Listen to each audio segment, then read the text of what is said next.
All right, Colin's asking, our spectrum of opportunity law. I understand this in terms of number of times price is likely to traverse. Sorry, I'm stuttering. It's Friday. Number of times price is likely to traverse a CVA, but does it also apply in terms of how far price may range from the open? For example, today I didn't take the last trade opportunity of the day, a breakout pullback below the July 30th composite value low. Nice nomenclature, Colin. Because I felt like the session had run far and sellers were running out of steam. Is that a correct way to think, or should I be thinking more along the lines of anything can happen and price can range far as far as it likes? So several questions in one here. The short answer is yes, spectrum of opportunity will include what type of ranges we could anticipate or expect or think is most feasible or probable. That would be a yes. If you've got, how did we kind of teach it in the course? It was around, well, look, if you've got this fresh shift in condition and open space, and confluence and those things, well, not only does it mean that that opportunity is generally better and it might move cleaner and be easier to trade.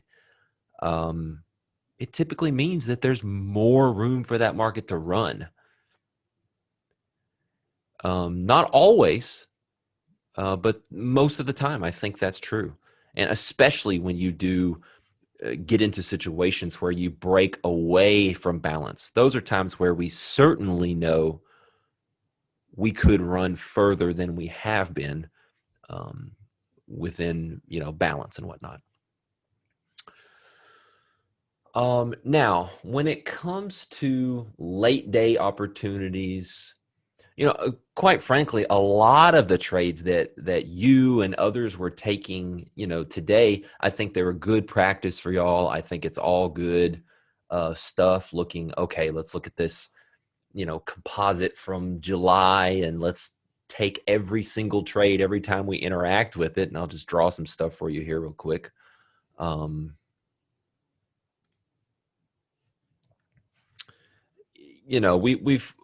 We've got this composite from July, okay?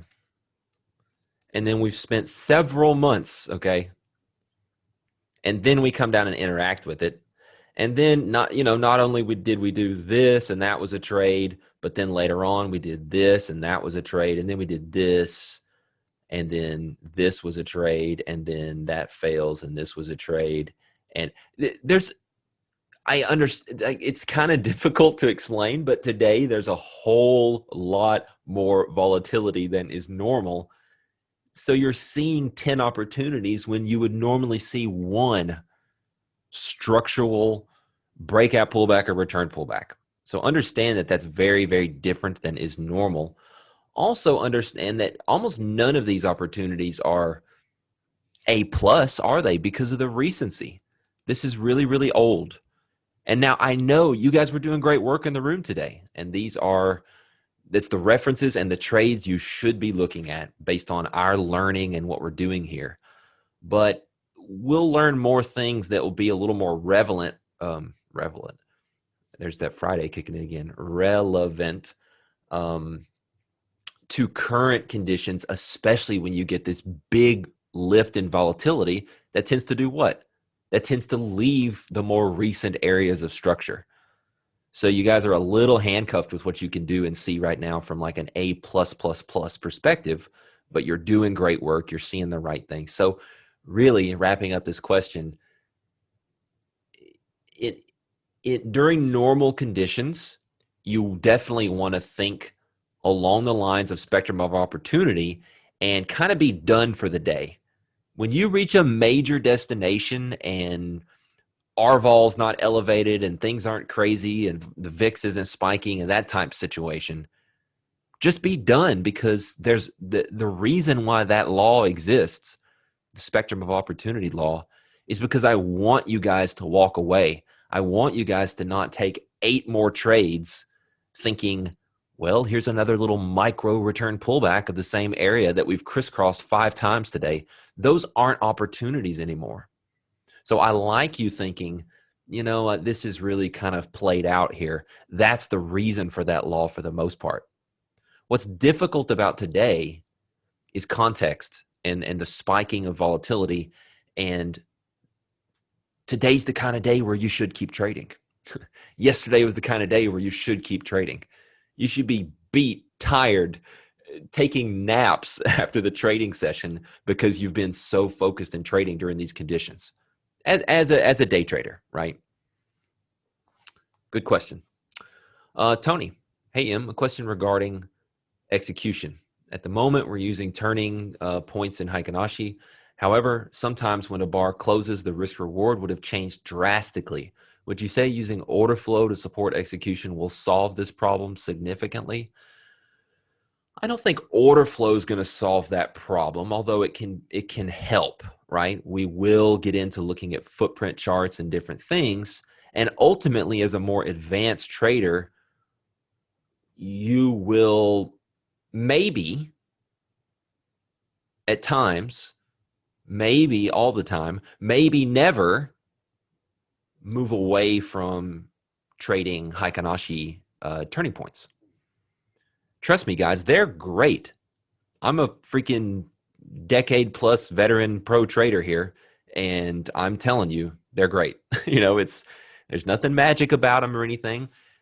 You try and slap on a real tight moving average and look for that to break. If you try and draw little trend lines and look for that to break, if you look for where RSI, gets elevated and begins to turn, or the same thing with the MACD, Heikin Ashi does essentially what those things do, and it does a good job. So it's training wheels in the sense of opening y'all's eyes to see some of this stuff and to look for a quality pullback and things like that. But anyways, I'm going down a tangent here. Let me answer the question a little more directly.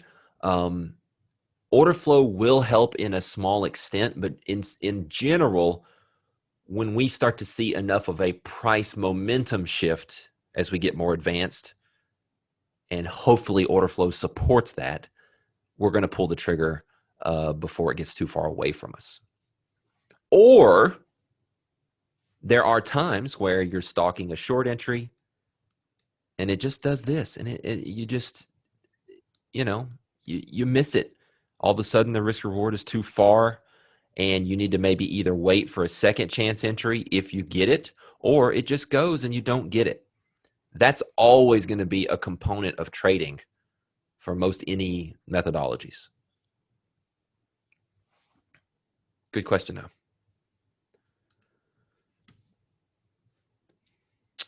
Alex asks, number one, are daily hypos always LMDs? If not, can you give a few examples of non-LMD hypos? No, they're not always LMDs, and no, I'm not going to give you any examples because that's not where we're at in the course. So today is a Q&A for where we're at. Number two, are the levels in your DMI only derived from CVAs and PVAs? Again, no, they are also derived from other things, which we will get to in good time. Sean says, when you say once you achieve your destination across a CVA, there's less opportunity. Do you stop trading, or do you just keep your profit targets shorter, tighter stops, or just be more cautious? Like look for a faux trade. A faux trade's not a trade. A faux trade's a trade to avoid, by the way. We'll clear that up.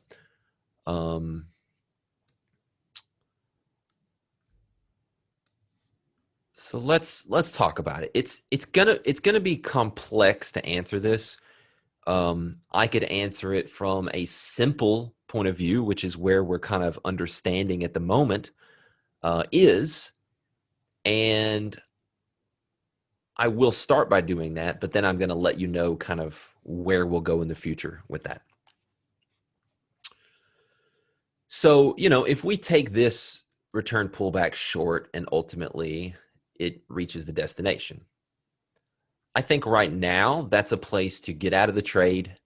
That is your law of market dynamic completing, therefore spectrum of opportunity dwindling.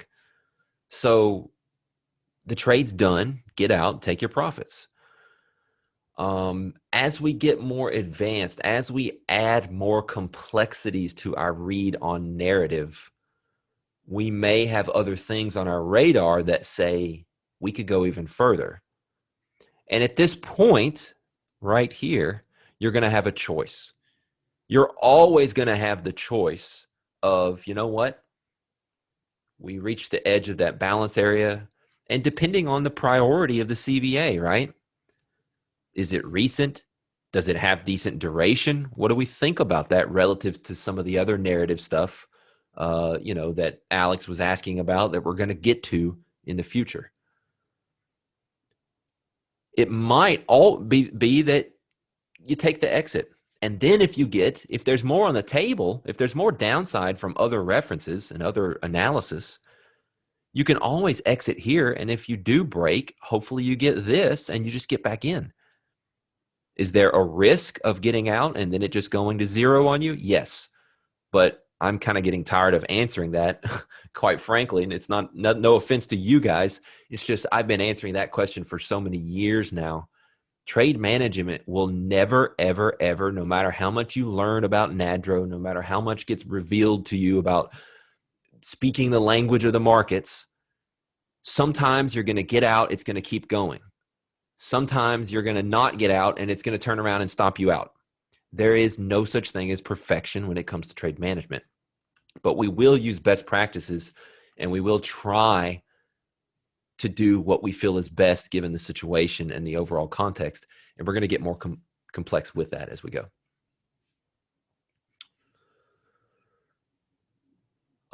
Nick asks, do you still consider a poor, high, or low interesting if it was cleaned up overnight? The answer is yes. The answer is it's slightly less interesting, but it is still interesting. Patrick asks, during the March-April madness in markets, did your definition or criteria for balance change?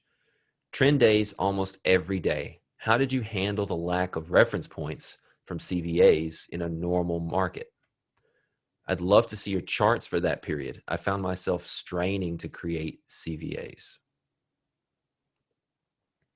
Well, let's go see what I have. I can tell you one thing on the drawing board real quick is that I do recall there being some, imagine that like the past day had looked like this, and then this day looked like this, and then this day looked like this, and then you get this, right? And then you get this, and you get something that's off the chart here and does that or whatever. I remember putting together a huge range, but it was still a CVA. So I remember doing that. Another thing is, again, just like I mentioned earlier, when volatility goes through the roof, we will have some other tools to lean on which stay more relevant. They are more dynamic. They adjust with volatility, and we're gonna introduce those as we go on. But the short answer is that the CVAs still work. You may have had a 3-day CVA down here. And that level, just like I talked about on the nightly report last night, needs to be thought of as essentially one line because the volatility is so blown out compared to this 3 days of range. You're going to need to just trade it as if it was an area. And who cares if it goes into it or slightly even goes below it if you're trading to get long from the upper edge of it. That's a tremendous shift in volatility. That's kind of an extreme example. But I've changed chart books. I redo my chart books. You guys have probably noticed I change the colors of my chart books all the time. But let's pull some stuff up.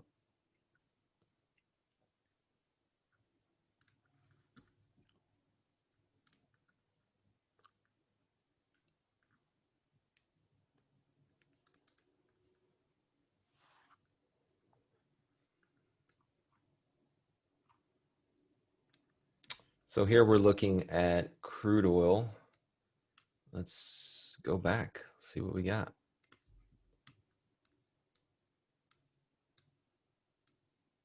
So as you can see, the ranges are absolutely ginormous. Looks like we put in a balance here, right? And the drawing got deleted somehow. Looks like we put in a balance here. This was obviously one that I hung on to and persisted for quite a while.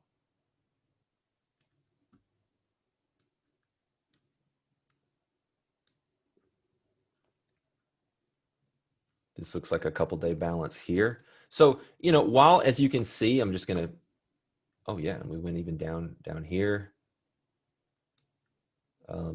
Not sure what happened here. We might could, you know, merge these and start to look at a 2-day there or something like that. But as you can see, the volatility is huge. We're ranging from, you know, 38 to 28, which was awesome.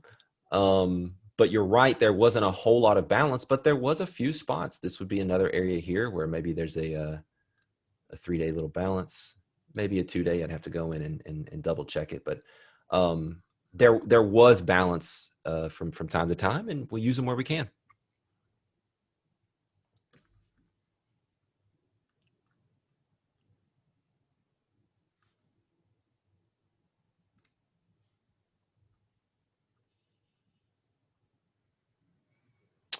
Rafi asks, Rafi, I'm not sure which one.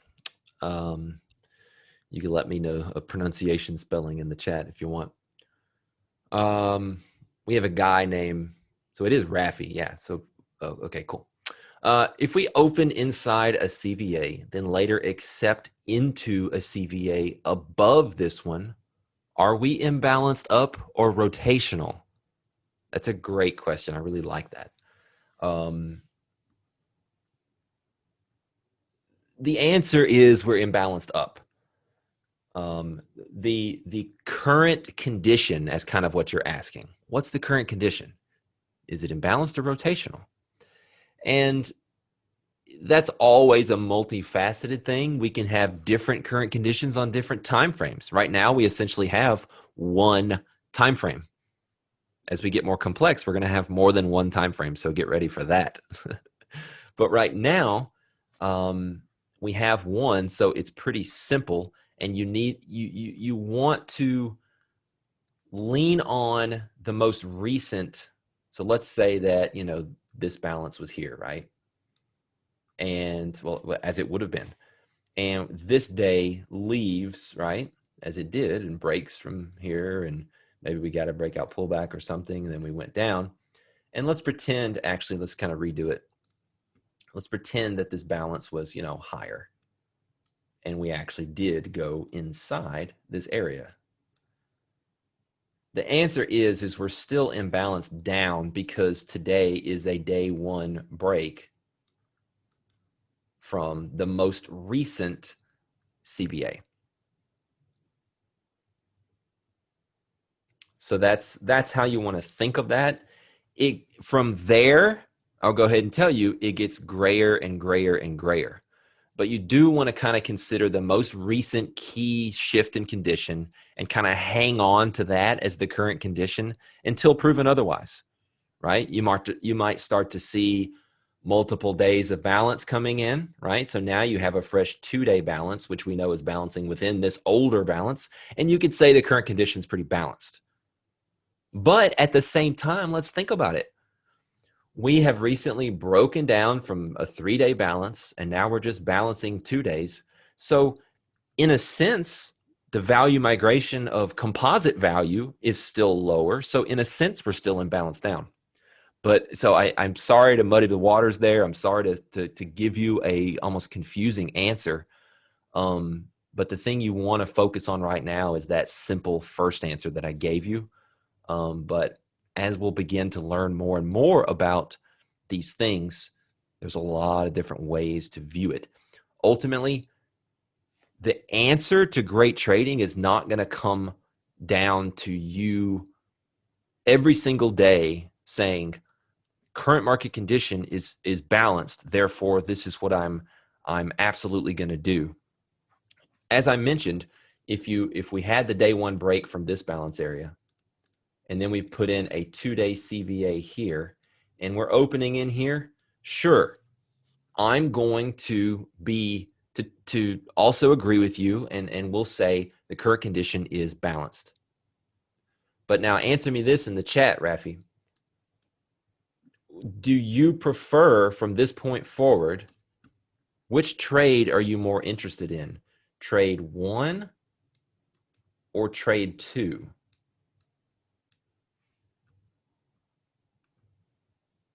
Trade 2 for sure. That's because you guys understand the complexity of what I just described. And that is current condition is balanced. But if we break to the upside from our immediate, composite number 2, let's call it, because it happened second, even though it's most recent, we know that we're just headed back to composite 1 kind of, and maybe we even ping pong in this area because there's overall balance in that market. But if we break downside for trade 2, that's a continuation of this break and now another break. And so I think there's more opportunity there. So it's complex, but hopefully that helps you. Great.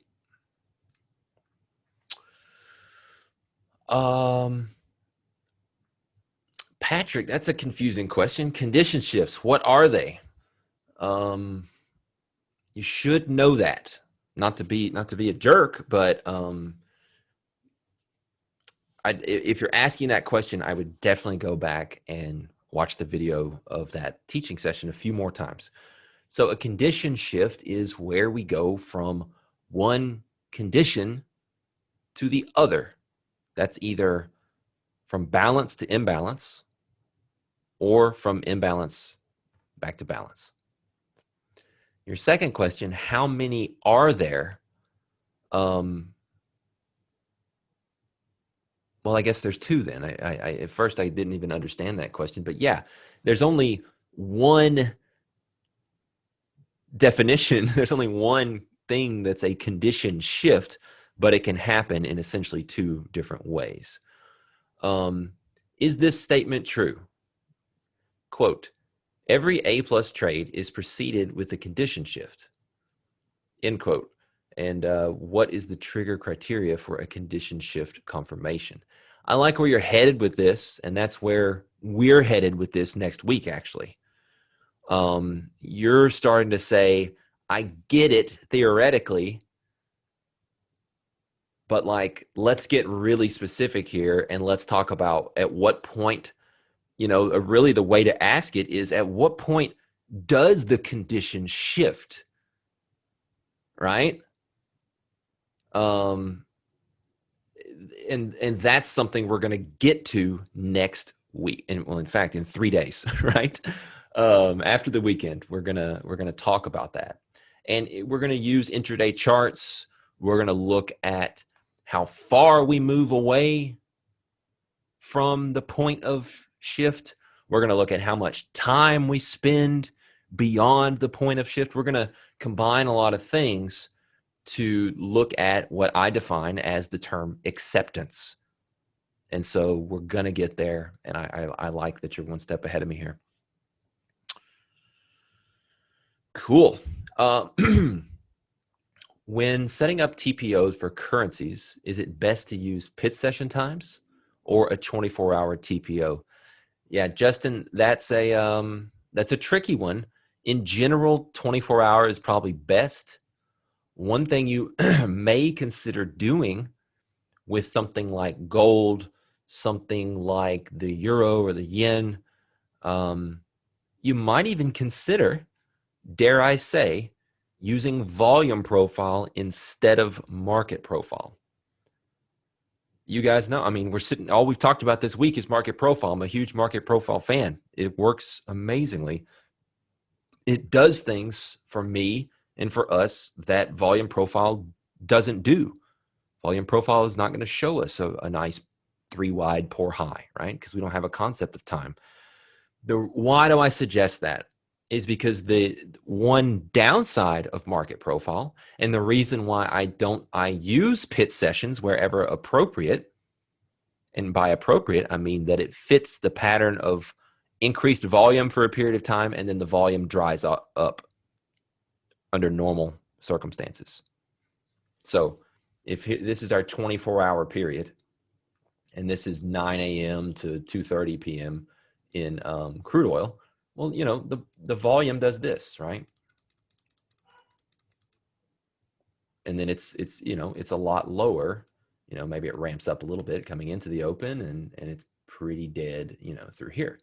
That's what it looks like. So market profile from this period to this period is really all I care about. And if you use a 24-hour profile, let's take this and pretend that this was a session, and now let's give it a range, okay? And in fact, I'll draw out what happened. Overnight is here, and then the day session is here. Okay? This profile, my friends, oh crap, this is not a great example. Anyway, maybe it'll work. This profile is going to look like this. And you're going to look at this profile, and you're going to see two equal distributions. And I'm not worried about where value is at or anything. Just focus on the balance areas with me. Those are not equal because balance 1 occurred during this period of time, and this period of time maybe, right? Let's say it started here and then it goes to the next day and starts through here, right? Oops. And balance 2 occurred on tremendously more volume and participation and inventory being created and modified, and which is what auction market's all about. It's the only one that matters in this case. However, if you have so that's why I don't use overnight market profile, is because if price is sitting there marking time and nobody's really trading it, that's not really a distribution that I care about, is it? So I like the features, the single prints, the poor highs, excess, lack of excess, all that stuff, and the oversimplification, not in a negative way, but the further simplification that market profile gives me. But if it's going to come down to messing with distributions, which are very unequal in terms of how they should be viewed in terms of importance, I might even suggest you do a volume profile. And what's that volume profile going to look like? It's going to look like this.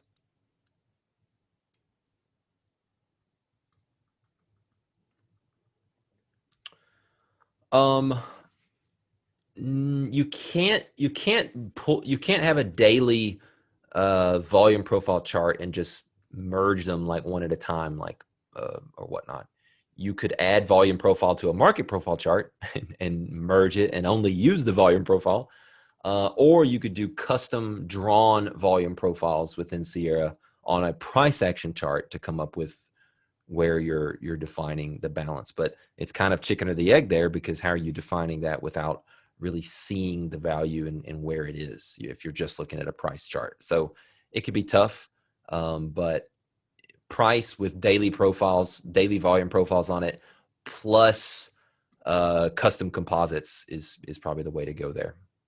So anyways, is using a 24-hour market profile going to absolutely screw you over? No, it's not.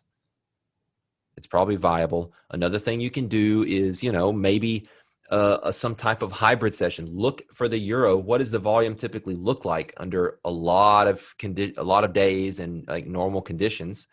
Maybe it starts up at the European Open and then it kind of dies off towards the European close. Maybe use that. Maybe it still keeps going pretty good through the rest of the CME close in the States. Maybe use European Open to US close, right? Find where that volume is, and if you make a market profile out of that, it's going to be really good.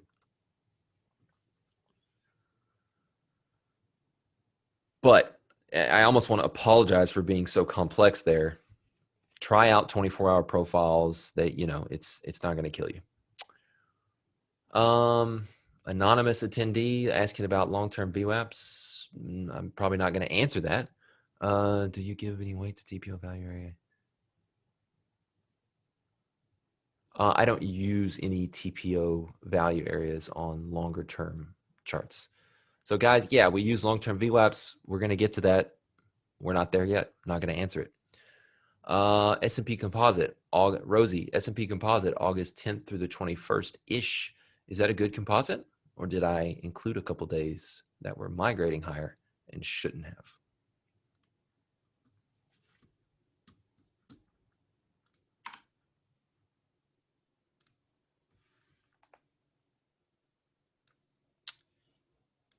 Looks like you did something a little different than me. I went starting on the 11th up until the 17th, started its own couple day there. And as you can see, there's some value overlap. So I know what you're seeing there.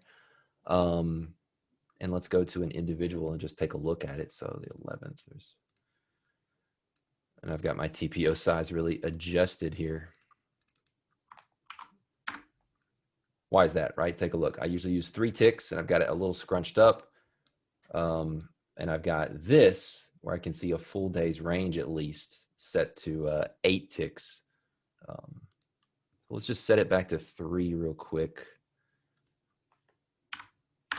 as we go back to this sequence. So, you know, to me, I can even see it with my eyes here. It's a group here and a group here, right? And if you, even if you make this CVA, this day begins essentially a clear breakout pullback that holds, Rosie. So from that point, you know, sure, we ended up with some dip back into here, but overall, this is a new area of balance that begins to form. And after 3 whole days of quality breakout pullback, with only excess being back into that area. So at the end of the day, it is, well, it's not that we go back into the balance. I mean, even if we formed this 3-day up here, which is pretty obvious, okay, and then broke back into here, the original CVA, and then just continued to balance, I'm just going to start, I'm going to end up with a third one, right? I'm going to have this, and then I'm going to start building this one out. And then if it's like a really long time of balancing within, let's say, this general bracketed area, I will then, as like a step 3, consider, do I want to put all this together and see if it's just a big merge? And let's also just see what yours looks like, you know. Look at that. It's you see price being representative. It's got a little extra up here, more than we like, but it's a decent balance. That's not it's not wrong to merge. I definitely wouldn't include the 21st. The 21st was a day that opened, broke, retested, and never came back, and it led to the whole up move, right? The 21st is a mistake to merge with any of that, of the big balance.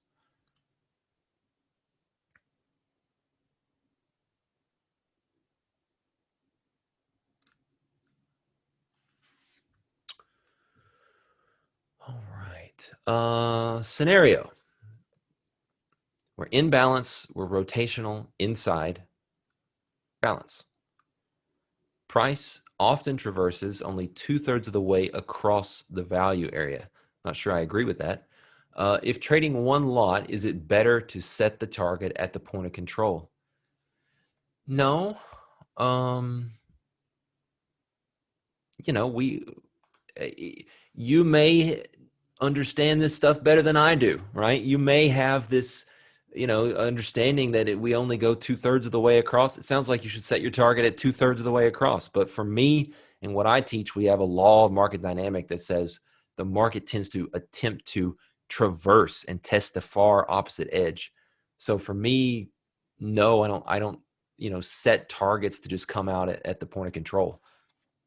I tend to mostly ignore points of control. Shocker. A lot of people find that very confusing, that don't understand, that haven't, you know, been taught by me like you guys have. What did I tell Anthony Credelli? Asked me in one sentence or something. What is your edge or whatever? Does anybody know what my answer was?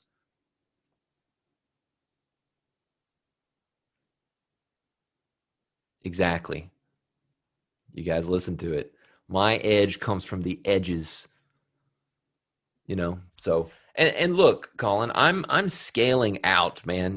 I'm not, and I know your question says if I'm trading a one lot, should I just, and the ultimate answer is for people trading a one lot, I'm not going to recommend you go for huge targets.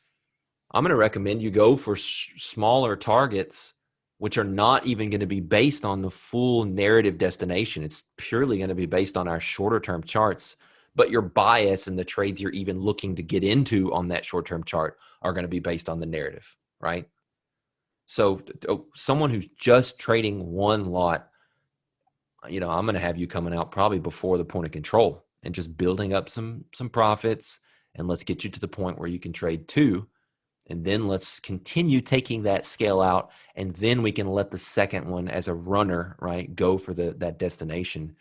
And look, if it turns around at the 3/4 of the way there, we're also going to equip you with ways of identifying intraday where things start to change, where there's a shift on the tape, that you're not going to sit there blindfolded and always give back 100% of profits.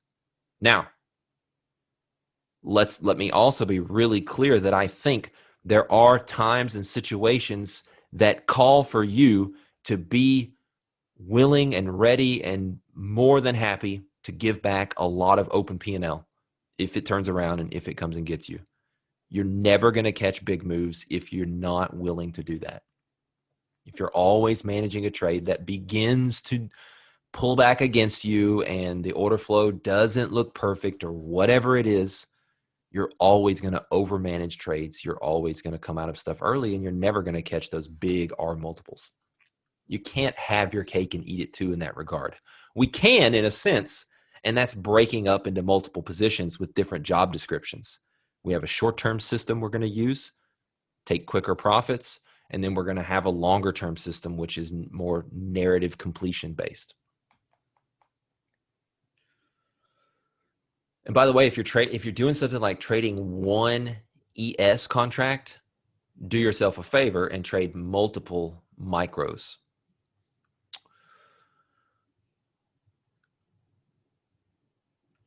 Nathaniel, trading pullbacks is new for me. I used to try and front run breakouts. Once the pullback starts, I worry, am I going to get steamrolled if I get in too soon, or the energy is gone now, etc.? Can you expand on trading pullbacks some for the recovering breakout trader mindset? Maybe a dumb question, just want to hear you speak about it. It's not a dumb question at all. And in fact, you might ultimately, I think it's good for you in this program to like come under my wing and experience my world for a bit, right? That's going to broaden your horizons and maybe make you more than a one-trick pony in terms of breakout entries, right? But maybe a year from now, you have both tricks up your sleeve.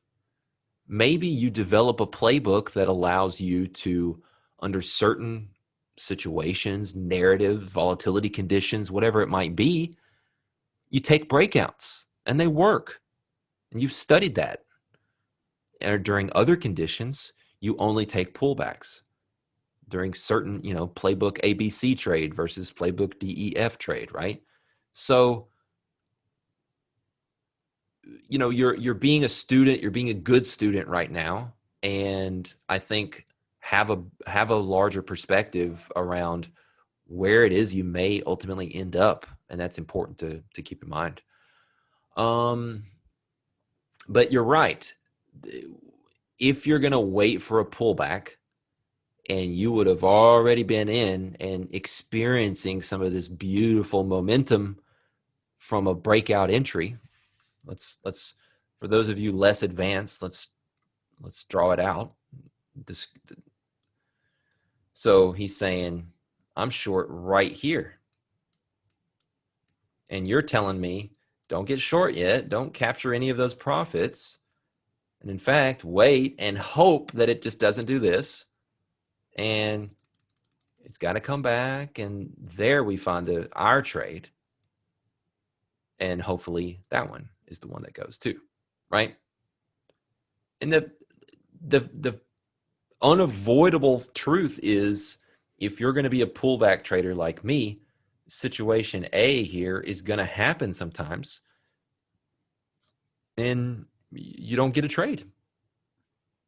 So maybe you, like I said, with your breakout trading experience, which I never had, by the way, I kind of, once I halfway knew what I was doing, I was just kind of trained on pullback trading. The thing I like about pullback trading is the tighter risk, right? So unless you're going to say momentum has to immediately persist, right, and able to put your stop here, your stop probably for a breakout trader has to be back somewhere inside the area of the breakout. Maybe you find some swing high up there, something like that. I don't know, right? There's a million ways to go about things, but in general, that's I've never heard a pro that didn't have that type of thought process there. Well, guess what? If the momentum's not really clean, you're getting wicked out of that trade all the time, even if it does go to zero. And if your stop's way up here, well, guess what? Your risk reward is, a fraction of what mine's going to be. Right? Less than half sometimes. So I like pullback trading because it gives me really nice risk reward. I can get bigger in trades because my stops are tighter. But there's always the threat that it goes without you. So maybe, like I said, you combine experiences once this is all said and done, and you can do a bit of both. Steve, do you ever consider a change of condition valid that has occurred recently but prior to the open? Absolutely. I don't care when it happens. You could take a trade at 4 o'clock in the morning, guys, and it's just as good as a trade at 9 o'clock in the morning, and it's just as good as a trade at noon. If you've got a fresh condition shift and you've got the things that you will ultimately figure out as we complete this program that you need to have an A+ trade for you, it doesn't matter what the time is. It doesn't matter. Paul, looking at crude today as it relates to value, around the low, around noon, would that be a quality long, or would we consider passing on that trade given we'd still had a bearish bias, seeing as we'd not tested the value area high at that point? All right, so let's go back to crude. In fact, we'll pull up our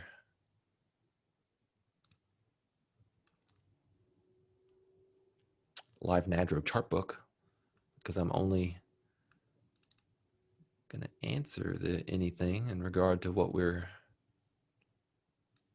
using. So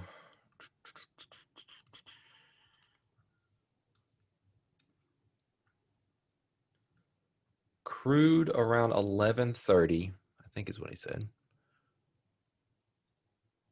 around noon. Would it be a quality long, or would we consider passing on that given we had a bearish bias and had not tested? Right. Okay. So he's saying we never got the retest up here yet. So are we interested in getting long here at noon? Well, I think there is a couple problems with that. One of which, you pointed out. I'll give you that. We hadn't yet gotten the full. I think actually we hadn't yet gotten the value area high yet is actually kind of in favor of the bull, even though it's a minor point. We hadn't gotten that yet. The thing that I don't like about this particular situation, well, let's take it from the basics first. The thing that's not great is that we haven't put any really good excess at this low. And one of the things the market is telling us is that we haven't been able to retest this area. And we did have, why didn't we retest that area? Let's draw a level from that poor low that I pointed out in yesterday's report and see where that is on this chart. Oh, it's this. I think we talked about that. So the market, there was a lot of inventory there, people who had defended that level, and we got a really nice bounce yesterday. Well, guess what? They're stopping out, and then if they didn't stop out, they're feeling pain below there, and they're stopping out at break even on retests. So that's why we weren't getting up there. What other mysteries can we solve? I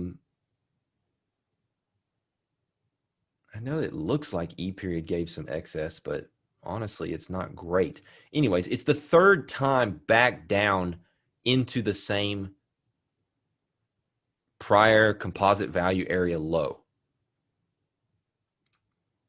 So I know that if we look at this, it would have looked like, you know, this with E period giving us 2 ticks of excess compared to D period and even F period as it started to break down.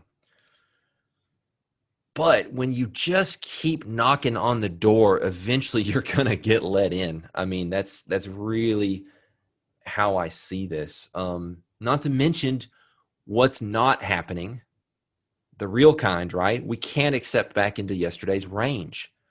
And that 3 wide poor low is the culprit. So I don't love the long here, short answer, because we do keep pressing on this. Remember the auction market theory example where if you're going to get a car, there's a lot of buyers and sellers when we come down to this low and it drifts up and it comes back down here and there's a lot of buyers and sellers and it goes back up, even if it wicks this high like ours did here. And you come down here again, I don't see this, even if this low was a little bit lower like it was, right? I don't see that as a great place. And look, there's no fresh condition change, right? Everything's bearish, right? We started out above here. We broke in. That's a bearish condition change. There's a bearish condition change. There's a bearish condition change. And now we want to get long, maybe the third retest of the lower edge after all this bearishness. Poor high reference holding us down? I don't think so.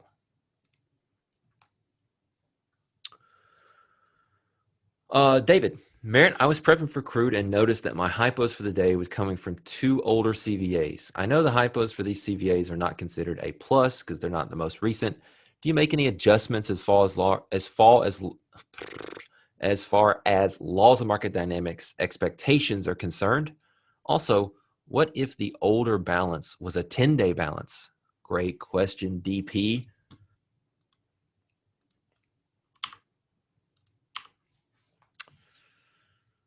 All right.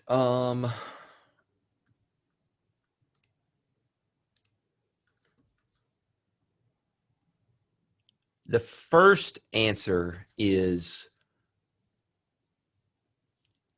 yes. Well, we don't adjust our LMDs, but the quality of the narrative read should be lower because the references are older.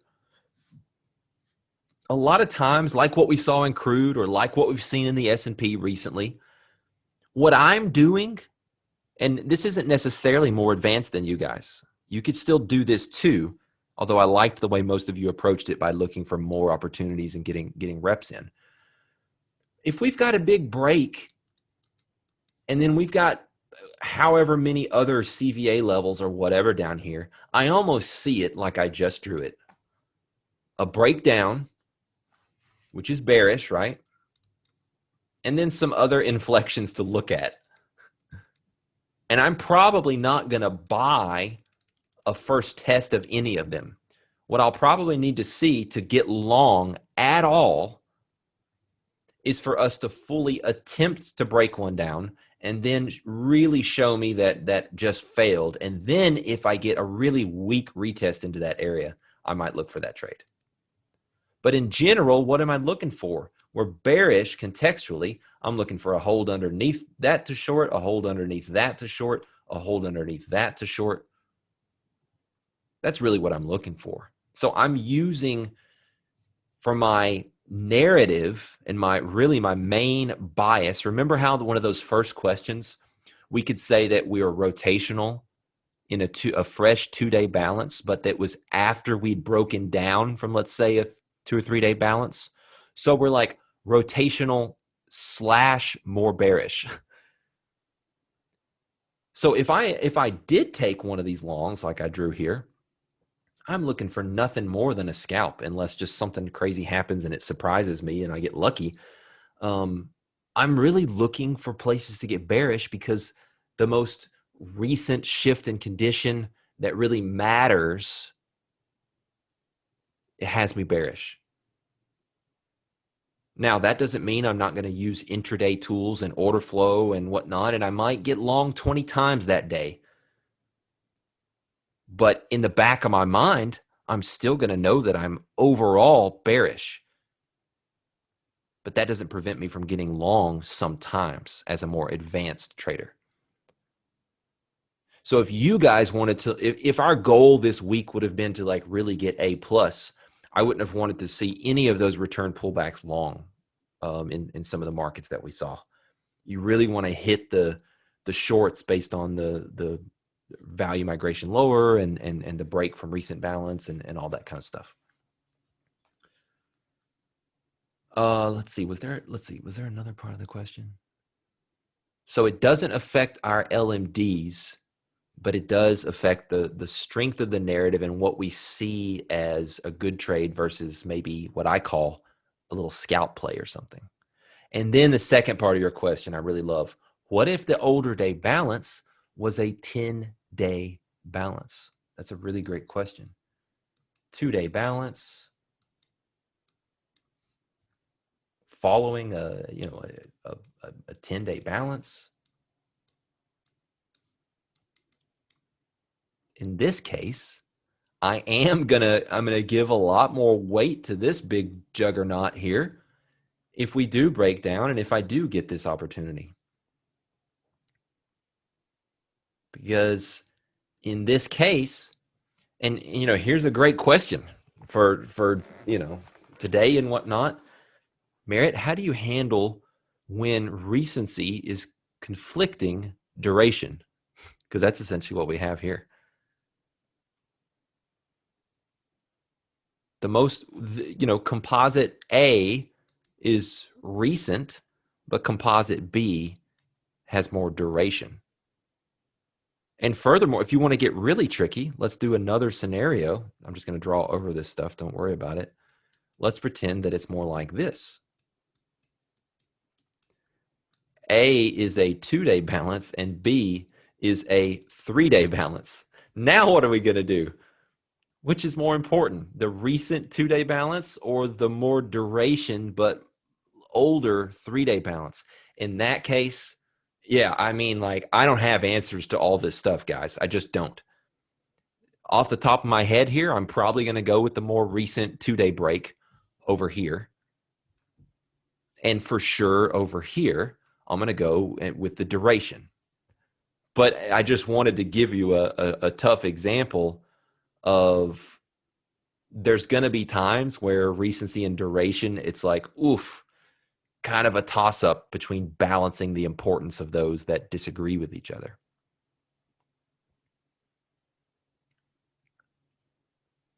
So yeah, maybe it's tough, Jao, to fully answer like that it doesn't affect our laws of market dynamics, because look, what laws of market dynamics are mostly designed around are your primary, most recent structures, or in the case of duration, most important structures because it has such duration. Laws of market dynamics also apply to older structures, like you guys were trading in the S&P today or crude today, but they carry less weight because a lot of where we're building our bias from, our overall narrative from, still has something to do with what's most important with the recent breaks and things like that. All right, hope everybody's doing okay. We're covering some tough topics that we don't necessarily have picture perfect crystal clarity around at all times. And you're going to have to be okay with that. You're going to have to make some decisions at times as to how you weight. You know, in week 6 of this program, you know what we're going to be talking a lot about? Ranking and distilling information. And we're starting to get into that right here today. Ranking and distilling down information is going to be one of the most critical things you learn to do. Because guess what, guys? The examples we're going through right here are as simple as it gets. And we're already starting to deal with some ambiguity from time to time. So things are complex, right? I really, NADRO is really, really good at giving you, despite there being potential at times for dissonance and a lack of clarity or not sure what the right decision might be. Again, a more advanced topic is around how do we handle dissonance? That's something that is just going to take some time. It's not something I could teach you in a Q&A session. I will give you best practices. I will tell you where sometimes it's a toss-up. And guess what? When it's a toss-up on your CVA chart like we're dealing with here, the good news is that we're going to have several other charts which can be tiebreakers. And so that's going to be a beautiful thing. When you're unsure about this structure or that structure, you might have some real clarity on a different chart on a different time frame that says, oh no, you should definitely be bearish. So we're just going to look for, breakout pullbacks to the downside or return pullbacks to the downside of either of these CVAs that we're kind of unsure of which one's more important. It won't matter at all which of those are more important. But you're going to have to learn to rank and distill information to get to that point, to make those type decisions.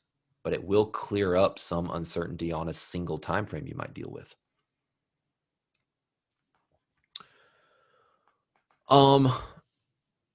And guys, please change your name from anonymous. Please don't be anonymous. You guys are my students. I get to know you over time, and don't come into these meetings and be anonymous. But I'll answer it this time. Do points of control of CVAs matter or just the edges? They matter, but they should be something where they surprise you when they give us that strong reaction, which is one of our laws. You're only anonymous if you would have literally had to type in your name as anonymous. So you can check it in the Q&A. I didn't even know that. Learn something new. So don't do that. Let me draw to help out here. CVA, point of control. To me, I don't even see the point of control, essentially, until the point of control grabs me by the shirt collar and says, listen to me, look at me, pay attention to me, right? So my general theoretical, this is not the way price is going to move unless volatility expands hugely like we've seen. This is what I'm looking for. So this is a non-factor. But if that's in progress and then all of a sudden it does this, Well, now I'm going to pay attention to that. And depending on some shorter term tools of what this looks like, order flow wise and things like that, I'm going to judge if this is our law that says the point of control can disrupt our traversal of a balance area, or if it's just more of a normal. Sometimes you really do see a pretty normal bounce from a point of control, and then it goes further and maybe it goes back, like all that kind of stuff. So there's going to be ebbs and flows in here. So don't let ultimately for that law of disruption of traversal, you have to judge the strength of that counter trend upward rotation in this case to say, was that really significant, or is that just another normal ebb and flow as we make our way across there?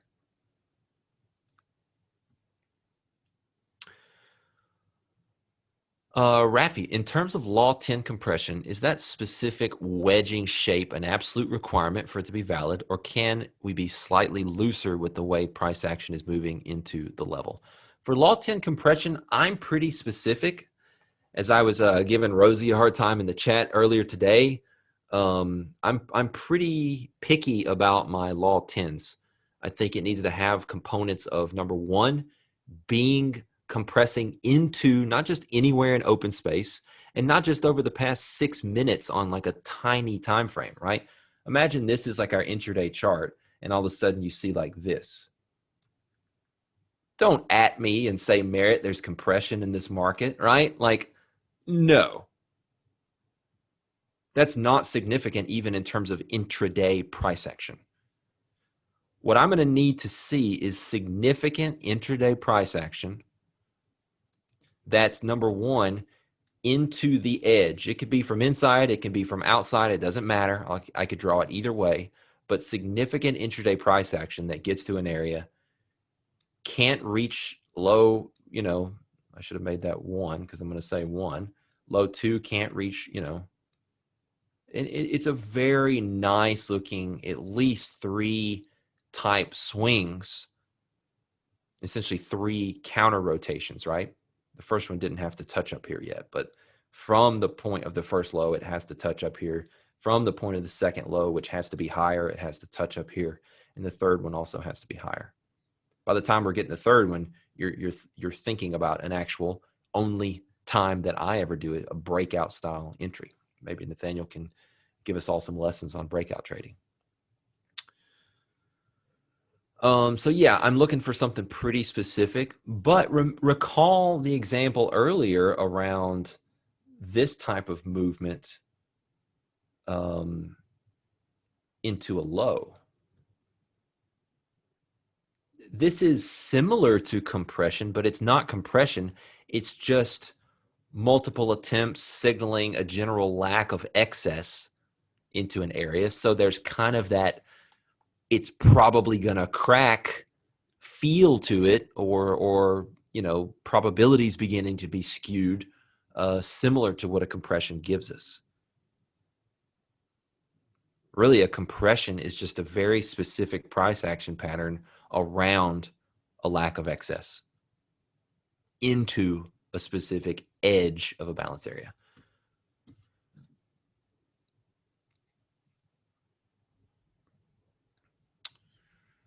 Patrick, you must be smarter than I am. Got the good questions coming today. I love it. All right, last question. Maybe not appropriate right now, but what market regime or condition does NADRO excel in? When does it perform poorly? Guys, these are the type of questions that people who've been around the block ask, right? No offense to those of you who are like, Merritt, I trust you. Let's get into it. Let's go. But this is advanced. I like these advanced questions here, questioning things. This is good. I like independent thinkers.